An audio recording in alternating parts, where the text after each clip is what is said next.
Welcome to the West End Video Newsletter. My name is Gerald, your host for this week's newsletter. Today we're going to take you back to the old West End again. Our subject this week is going to be St. Joseph's Church.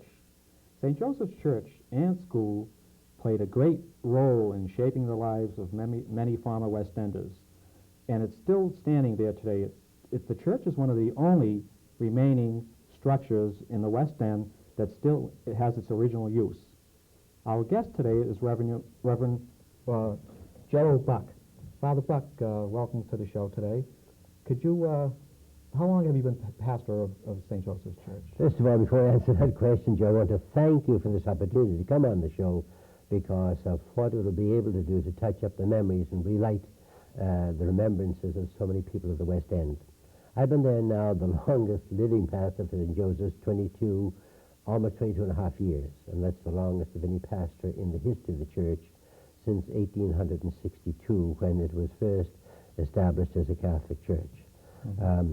I think that it's a unique church from many points of view. It was built as a Protestant church in 1823, and it's one of the original Alexander Parish's churches. He was one of the outstanding architects of that particular time. He was a disciple of Bulfinch. But he had his own particular distinctive qualities also. He built out of the whole spirit of the Renaissance, which crossed the ocean in our War of Independence in '76. And Alexander Parish had the tremendous influences of Greek classical style.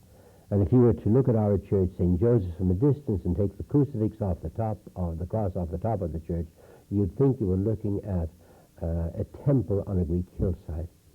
The church itself, as I said, was built in 1823 by Alexander Parish, and it's a sister church for the Episcopal Cathedral on Tremont Street, which was built three years later in 1826. But I think that it also marks several important aspects of the history of Boston, and certainly from the point of view of the Catholic Church in Boston. One of them is right in front of the front door of our church. The first public mass took place in Boston, of which we have record. There was a French frigate came into the harbor, and the fathers of our town wanted to honor the captain because of the contribution of the French to the War of Independence in '76. And so they invited the captain to come ashore, but he would come ashore only if he could bring his Catholic chaplain with him, who was a French priest, Abbé de la Porteraie. And he came ashore with him. There was no place to put him except in the home of a French merchant, Monsignor Bourret, who lived on Green Street, and that was immediately in front of the front door of our church. And that's where the first public mass was said in October of 1788. Our own church, when it was built as the 12th Congregational Church, had a very, very interesting history. The Boston Tribune, which gave notice of the opening of the church in October 1823, said that the most elegant church in Boston opened the past weekend, Sunday of the past weekend, in the 12th Congregational Church in Boston. And when I was doing over St. Joseph's after researching it, I was intrigued by that word elegant. Mm-hmm. And I tried to build in a great deal of elegance into the renovation of it. And I think later on, when we'll have a chance to see some of the insides, we'll see a lot of the gold leafing that gives that sense of elegance and that sense of quality and that sense of classical tradition in there. And so it was built as a Protestant church in 1823, and we bought it, the Catholic Church bought it in 1862. And when we bought it, we opened it in the West End as St. Joseph's Church. Before that, of course, we had areas of worship in the West End. The first place that we had, strangely enough, was in a hayloft in front of Mass General Hospital. There were some stables, and there were a couple of Irish grooms there, and they moved the hay aside, and we could gather there on a Sunday and have Mass said. Mm-hmm. And then following that, there came an organ factory, which was across the street, across Cambridge Street from Grove Street, corner of Grove and Cambridge Street. And that organ factory was bought by the Catholic Church. We converted over into a chapel of the Angel Guardian, and we have a statue from that church still in our own church today, the statue, and so there's a link with the past. And on the second floor, we had a school, a little Sunday school. We had divided off rooms for a Sunday school, and the priest came over from the cathedral, and they gathered the children in there for Sunday school. And then the third place was in a smaller house just up around the corner from by Blossom Street. Mm-hmm. And then, of course, the time came when we really could expand and take on a full-size church, and so we were able to get an opportunity to buy the 12th Street Congregational Church. It was a very, very interesting thing. The Irish famine occurred between 1840 and 1845, and hundreds of thousands of victims were trying to escape from the Irish famine. And they came in right where the Boston Garden now actually is. The waters of the harbor came in there, and the cattle boats literally disgorged their cargo of human beings there. Mm-hmm. And so the Irish came in there in great numbers into the West End and also into the North End. The North End originally was inhabited by Irish and Jewish people, but they came into the West End. And the 12 Congregational Church then didn't see much future, and so because the Protestant churches were moving out. If you look at the history of Boston, go along Commonwealth Avenue, you see the first, the second, the third, the fourth Congregational Church and Baptist Church, and shows you the movement of the history of the churches in Boston. And so that Congregational Church, 12 Congregational Church, was looking to move out because they didn't see any future there. And that provided a marvelous opportunity for us to buy it. And so it was bought and transferred over into a Catholic church. And since 1862, in October of that year, we have been there. And just 3 years ago, we completed our 125th anniversary. And we had a really marvelous, wonderful time because we had hundreds and hundreds of old West Enders came back to kind of renew their acquaintance with the church. And it was in wonderful shape at that particular time. We had it recently done over, and so they were all delighted with it. The Cardinal presided.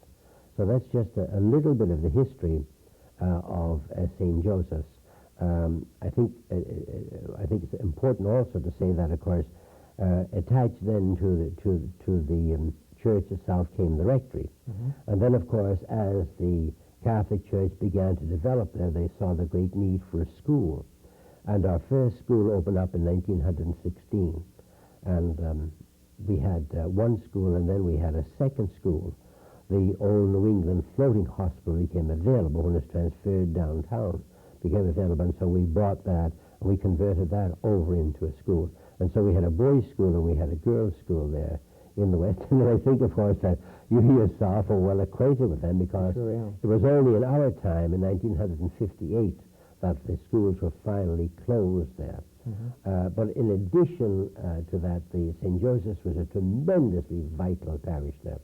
There was a tremendous dramatic group. There was a wonderful choral group.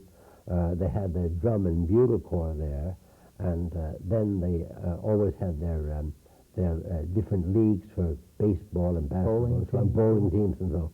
So all in all, it was a very, very vital parish. And as you said in the very beginning, it touched the lives of hundreds of thousands of people. When we were designated as a bicentennial church in 76, 75, 76, one of the very interesting things that we did is we invited back all of the components of the ethnic community that exists in the West End. For example, the French and the Italians and the Irish and the Spanish and the Poles. We invited them all to come back and to have a liturgy in their own language. And it was done. And we had hundreds of different people from different ethnic groups coming back on different Sundays throughout that whole summer. And they celebrated, and they all left us a flag. And I think that later on we must probably be able to see the inside of the church, and you will see the different flags that were left there commemorating the different ethnic components that went into that marvelous meld that was the West End. Even now, today, when I come across people who originally belonged to the West End, and they begin to talk about it, their eyes light up because of the joy that really penetrated their lives of belonging to that community. It was a marvelous meld of people in Boston, more than any other area of the whole city. It was a blend of Christians and non-Christians, Protestant, Jewish, Catholics. It was a blend of many different nationalities. It was a blend of wonderful cultures. It was a blend of all educational levels. And it was put together. Now, no one wants to idealize an area and just looking back on it, but it was truly a marvelous a harmony of different people there. And when Joseph Gans wrote his book about the urban village and the death of the urban village, there was something more than buildings came down in the West End. There was the fracturing and devastation of a whole community there. And I think that's why I feel so delighted to have a part here tonight to memorialize that and to bring it once again to the attention, joyful attention, of so many of your viewers who are part and parcel of the West End. Reverend, okay, Father Buck, we're going to go to you were talking about a film clip of the old West End to show us the inside. So we're going to go to a film clip of the inside of the church, and you can narrate for us Sure, what yes. what we're seeing on TV today. Okay. Here, can we go to the film clip, please?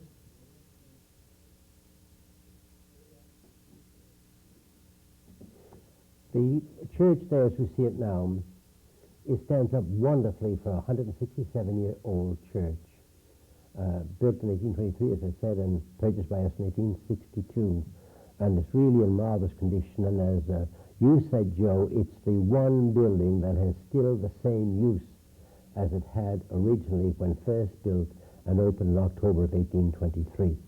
Attached to it, of course, is the rectory, the priest's house, and that's over almost 96 years old. And then on the left-hand side was St. Joseph's School, one of the schools. There were two schools. One of the proudest things that we have within the church is the roll of honor for all of those men of the West End who gave so generously of their lives in World War II. And so many of them have an asterisk after their names. They made the supreme sacrifice for our country. And there was just a most wonderful outpouring of patriotism on the parts of young men of every class and every creed who went forth, and we have their names here. And there's just a marvelous poem in the vestibule of what you might see from a window on the West End and the West End of Boston in other times. Here in the inside is our altar and the marvelous picture done by L'Épicier over the main altar, and then we can begin to see coming in the beautiful side window, stained glass windows that are really marvelous memorials of another time of faith, and then the balcony. The balcony is an interesting thing because this designates the fact that it was a Protestant church.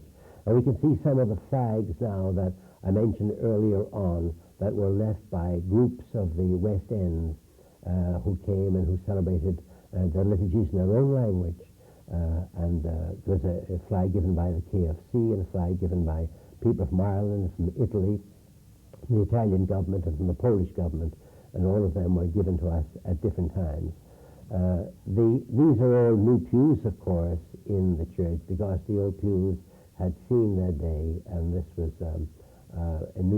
had to be renovated, and so we purchased new pews. But they're given as memorials to people whose loving and fond memory is associated with the church. There used to be a church also in the under just beneath the We're church. back live now, Father. We're back live now. Okay. Well, certainly, I think it's a marvelous tribute to the fact that it's still standing. And one of the things that we did last year, on the last Sunday of October, we invited a very, very large group of West Enders, all of those we could reach by name, to come back and celebrate Memorial Sunday. I was there myself, Father. We It was had great. Protestant, Catholics, and Jews to remember all of those there. We provided a brunch. And we're going to repeat that again on the last Sunday of October, and I'm hoping to mail out and to reach as many people as possible. I'd also like to thank the West Ender for the gathering that they're going to have on next Sunday on September the 16th in the Bullfinch Triangle, where we're hoping that some new housing will be built. because that certainly will be making what I would call the amend honorable. That is that wonderful amend for the fact that so many people were simply their buildings were torn down and they were simply deracinated, uprooted, and sent away. And that I think when that comes to pass, it'll be a wonderful tribute. And I want to thank you, Joe, and all the others who have been so much part and parcel of this revival. Unless we live out of our roots, we're never really going to capture the future. Father, before we go on, could you give us the location of the church? So it's such a beautiful church, as you saw in the video. Yes. People should come from all over the city to see the inside of this church, the original church. And I'm sure they would like to come. How do they contact you, or where is the church located? The church, first of all, is located in back of the Holiday Inn on the West End. It's on Cardinal O'Connell Way. It used to be Allen Street. Cardinal O'Connell Way now. And you can get to it by coming down Blossom Street and taking a right turn. And you're right into the church right then and there. And they also can contact us. That's one of the remarkable things, the number of visitors who come back on a Sunday. What is the telephone number? 523-4342. And they can easily get the time of Masses and so on. I would be delighted to have them come back. And we have a lot of West Enders come back on Sunday. On different occasions, they come back to memorialize a father, a mother, a brother, and sister.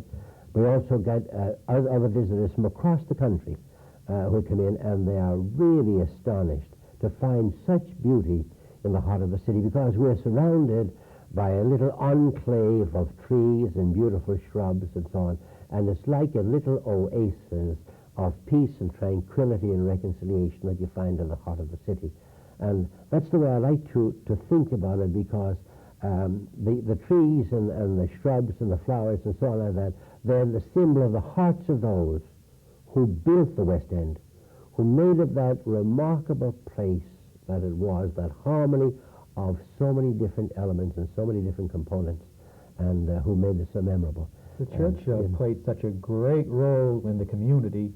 Not only, I remember I grew up in the West End, and the church was a great part of my life, and I thank the Catholic Church for making me the man I am today. Played a great deal, not only in the lives of Catholics, but it served other denominations of the Old West End. Yes, as a matter of fact, that poem that's found on the back wall, written by a former West Ender, he points out the fact that many Jewish people and many non-Catholics would be found in the church on Sunday because they found it as the home. As I said, there was a whole community building there. And then, of course, the whole athletic program that went out from there, the whole dramatic program that went out from there, the whole bugle and drum corps program that went out from there. And then, of course, going back to other days and other times during the terrible depression of the 30s, the charity that went out from there, in which they, by and large, soup kitchens and pantries were established, and so that everyone in need, no matter what denomination. No, it didn't make any difference.